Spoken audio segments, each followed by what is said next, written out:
Good morning, Flagler County. I'm Rich Carroll. You're listening to Flagler's Morning News on Thursday, September 2nd, and this local news is a service of Flagler County's Toyota dealer, Beaver Toyota, here to wow you. Today at noon, we'll begin the ceremonies to pay final respects to fallen former Flagler County Sheriff's Deputy Paul Luciano. Flagler County Sheriff Rick Staley. There will be a procession moving Deputy Luciano from the Lucia Memorial Gardens to Flagler Craig Palms Funeral Home. Then tomorrow, September 3rd, the public is invited to attend the services for Deputy Luciano at 11 a.m. at the First Baptist Church of Bunnell at 2301 Commerce Drive in Bunnell. This will be a full honors police service with final respects and honors outside after the service. Detention Deputy Sheriff Paul Luciano died of complications of COVID-19. He was 60 years old and is survived by his wife Carrie and their children. Meanwhile, Flagler County Health Officer Bob Snyder has a COVID-19 report for Flagler County. He says that hospitalizations have gone down, but many teachers and students across the Flagler County School District are infected. Despite the fact that hospitalizations are now in the low 70s versus the high 90s just 2 weeks ago, that is still too high. Yesterday we had 155 new positive cases for COVID. And the school district, in just 4 days, from August 27th to the 31st, 16 staff and 261 students came down with COVID. These are confirmed cases that generated 2,400 close contacts. So without question, COVID is still prevalent in our community. And it is spreading. It is out there. Snyder says the strategy to protect yourself against COVID-19 remains the same. That's why it's so important for us to really focus on getting vaccinated now and wearing masks when we are in congregate settings where there's a lot of people around us and we're indoors. The city of Flagler Beach has taken the next step towards the purchase of a new fire truck, but as WNZF's John Arking reports, it wasn't without some debate. A special Flagler Beach City Commission workshop discussed a proposed $546,000 expenditure for a new fire truck. City Manager William Whitson was clear in his support. We are in the middle of a pandemic. My experts tell me they need equipment.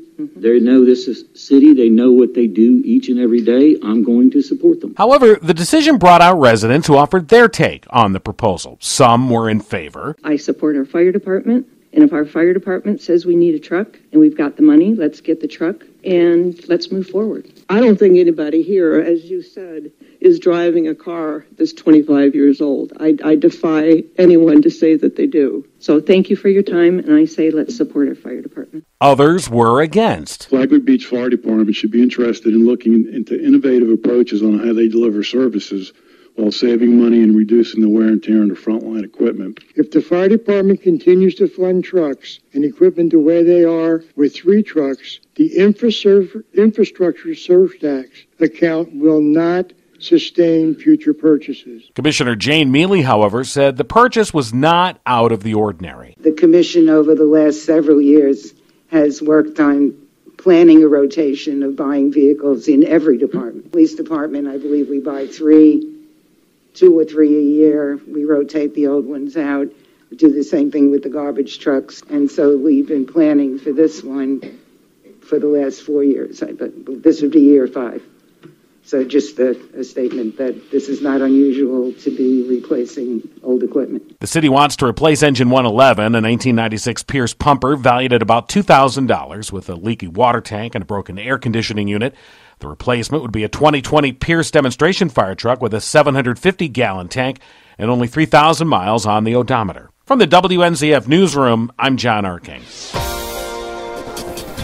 3 Flagler County firefighters get a promotion. Karen Johnson reports. 3 of Flagler County's firefighters have been promoted to the rank of lieutenant after distinguishing themselves within their former roles through extensive education, training, and comprehensive testing. Dylan Pontorno, lieutenant firefighter with Flagler County Fire Rescue. It means everything.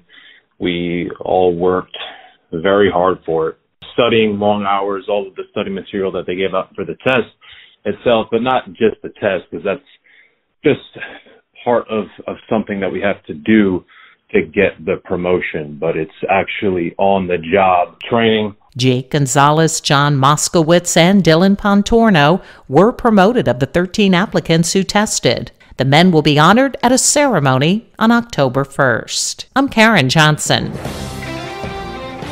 There's a plan for that. Flagler County's new Fire Chief Michael Tucker has been on the job for about 2 months, but says he's already planning the next 6 years. He said that involving the staff. When you involve the staff, they're out there looking at it day in, day out. They understand the nuances, the ebb and the flow. And the reality is this is going to be their organization one day to lead. So I want to make sure that we're involving them in that process. And they've been working hard. We've got some pretty good stuff laid out for the next 6 years. Tucker said the staff has had input into the process of what will happen with the department over time. The Flagler Voice is every Saturday morning at 8:30 on WNZF, the podcast available on the Flagler radio app. Tomorrow, Disney World. From the WNZF newsroom, I'm Deb Albertson. And now you're up to date on Flagler's Morning News.